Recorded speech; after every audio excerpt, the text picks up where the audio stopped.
و سرود برای عشق احمد ظاهر الماس شاه.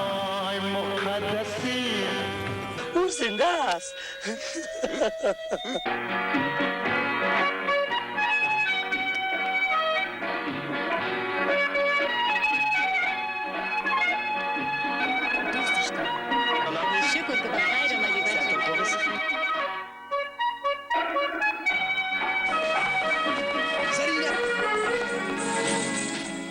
از تنهای محبس تاریکی از من جلاب تیره دنیا. اولی پنیر بگی؟ پنیر؟ پنیری چی بابا جان؟ پنیر آشاوه است. برای خودت آوردیم.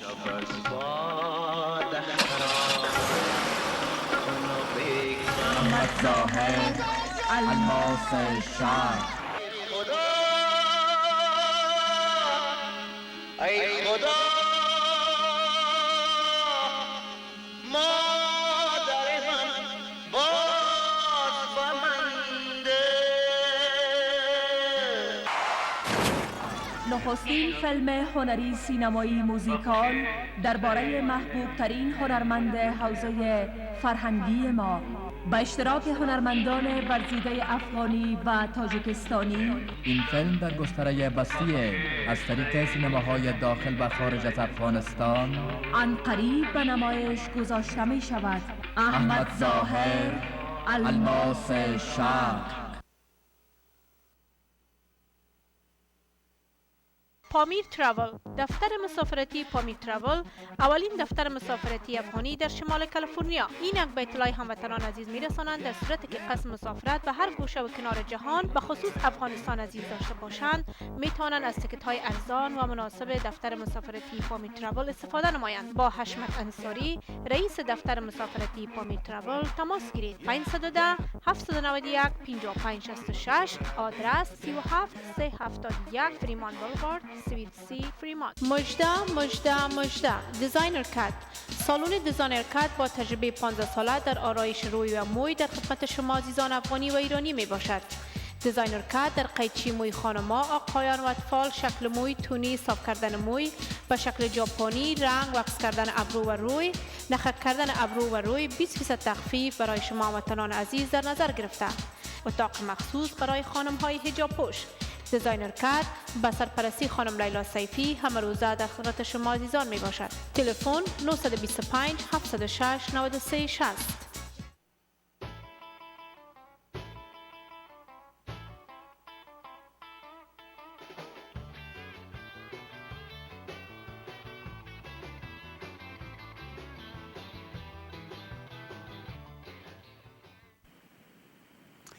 الحمد لله رب العالمين والصلاة والسلام على خير خلقه محمد سيد الأنبياء والمرسلين وعلى آله وصحبه أجمعين. أما بعد، لا إله إلا الله وحده لا شريك له، له الملك وله الحمد يحيي ويميت وهو على كل شيء قدير. اعوذ بالله من الشیطان الرجیم. بسم الله الرحمن الرحیم. بینندگان تلویزیون نور در سراسر جهان، السلام علیکم و رحمت الله و برکاته. خانواده‌های عزیز و مسلمان، جوانان نازنین، ان شاء الله که در دارای صحت کامل باشین. یک چند اطلاعیه دارم و بعد از او نظر به وعده کرده بودم. یک فیلمی داریم از فلسطین که توسط یک دختر جوان یهودی امریکایی تهیه شده و این دختر جوان که امروز فیلمش و کتابش به سراسر امریکا پخش شده، در هفته آینده میمان ماست، آن بلیتزر، و در مید استودیو انشالله که در خدمت شما می باشم. پیش از اینکه بریم به دیدن از این فیلم مستند فلسطین و ما از جوانا بسیار شدید تقاضا میکنم بسیار شدید توجه کنن، از همگی مخصوصا جوانای ما که در اینجا زیر تاثیر میدیا هستند و از بسیاری مسائل قطعا خبر ندارن. اولی که ما از تمام خانواده‌های عزیز و گرانقدر که در برنامه جناب ظهیرالحسن نقوی زنگ زدن و از ما قدردانی کردن که ما باعث شده بودم که جناب ظهیرالحسن اینجا دوباره برنامهشان شروع شد. من یک جهان تشکر میکنم. اصل تشکر باید که از یما جان و فیاض جان بکنین که اینا در رأس کار هستند. فقط از ما یک نظر خواستند و من نظر من میسته که در یک نظامی که آزادی بیان و کلام در قانون اساسی از این کشور است و هر کس مسلمان و غیر مسلمان حق داره که نظریات، پیشنهادات و انتقادات خود بگوید و عقاید خود تبلیغ کنه. در اینطور یک کشور خلاف قانون اساسی از این کشور و خلاف قوانین مدنی و خلاف اساسات دین مبین اسلام است. چنانچه در دو برنامه پیشتر ما گفتم که کسی را بگوید که تو چی بگو و چی نگو. از او خاطر یکی جناب ظهیرالحسن نقوی پس در این برنامه آمدن، معلومدار افتخار از ماست من حیث مسلمانا و ما با وجودشان افتخار میکنیم و یک چشم ما شیعه است و یک چشم ما سنی است و این تعصبات و این تنگ نظری ها گنجایشش در یک جامعه متمدن و یک جامعه که از اقوام و نژادهای مختلف و زبانهای مختلف ساخته شده، در این جامعه تعصب بر علیه زبان، تعصب بر علیه مذهب، تعصب بر علیه حتی جنسیت امروز قطعا قابل قبول نیست و خلاف قانون است. دوم روز چهارشنبه 23 ماه جولای که یک برنامه در سنچری هاوس است، برنامه ما تغییر کرد و ما در سنچری هاوس سخنرانی نمی کنم. از این خاطر کسایی که از خاطر ما در سنچری هاوس می رفتن معلومدار باید خبر باشن که ما روز چهارشنبه در سنچری هاوس سخنرانی ندارم. برنامه ما تغییراتی درش آمد و ما در اونجا نیستم. برنامه جناب آقای سعید فیضی و جناب آقای شمس به استقبال بسیار زیاد مواجه شد و به ما تلفن‌های بسیار زیاد آمد، مخصوصا از یک تلفن که نامشان اجازه گرفتم که بگویم. بر شما میگم که جناب آقای محبت که سابق سفیر افغانستان در واشنگتن دی سی بودند در وقت آقای ربانی و اونا از 7 پشت پشتون هستند و اونا بر ما تلفن کردن و گفتن چون من در لاین آمده نتانستم و بر شما در خانه زنگ زدم که ما در نظام اسلامی او وقت افغانستان نه منیس پشتون بودیم بلکه منیس یک مسلمان بودیم و بر ما افغانا اول اسلام مهم است نه مسئله قومیت. و ما ازشون خواهش کردم که بتونن که یک روز دیگه در لاین بیان و افکار خود بگوین، بسیار معلومدار ازشون خوش میشیم و از برنامه بسیار تقدیر کردن و گفتن که ما خودم یک پشتون بودم اما سفیر آقای ربانی بودم در واشنگتن و هیچ موضوع پشتون فارسی و اینا نبود و ما برای طالبا بودیم، برای بودیم که طالبا نتونستن که یک نظام که بر موازین امروز برابر باشه اونا معرفی کنن. و همچنان قسمت شما باز تکرار میگم که هفته آینده خانمی که این برنامه را ساخته، این فیلم ساخته، در خدمت شما می باشه امرای ما و دعوت ما را پذیرفتن و در هفته آینده میمان ما هستند در این برنامه. آمدیم سر یک موضوع بسیار مهم و اساسی اجتماعی جامعه افغان و او مسئله که من در این مسئله یک 3-4 دقیقه صحبت میکنم به ارتباط یک پیغامی که از اولاد خانواده استاد قاسم افغان پیر خرابات به ما رسید و ما باید که در این مورد یک 4 کلمه بگویم. پیغام اولاده مرحوم استاد قاسم افغان پیر خرابات است که در این اواخر یک خانم به نام سیتا قاسمی در تلویزیون‌های افغانی عرض اندام کرده و معلومدار میخوانه و اونا اظهار داشتن که در حالی که ما از هنرشان قدردانی میکنیم اما باید که به تمام علاقمندان استاد قاسم و خانواده استاد قاسم در امریکا، در کانادا، در آلمان و در همه اکناف جهان که اینا پراگنده هستند و افغانستان باید بر مردم رسانده شود که بی سیتا قاسمی جزئی قرابت خانوادگی با خانواده قاسمی و استاد قاسم نداره و هیچ چیزی نمیشه. براستی که جناب وحید جان قاسمی در کانادا و یگانه دختر استاد قاسم مرحوم که زبیده جان ندرت نام داره و به سن 75 است در نیویورک و خانوادهش در آلمان در امریکا تلفن ها داشتن که این خانمی که به نام سیتا قاسمی عرض اندام کرده به اینا چی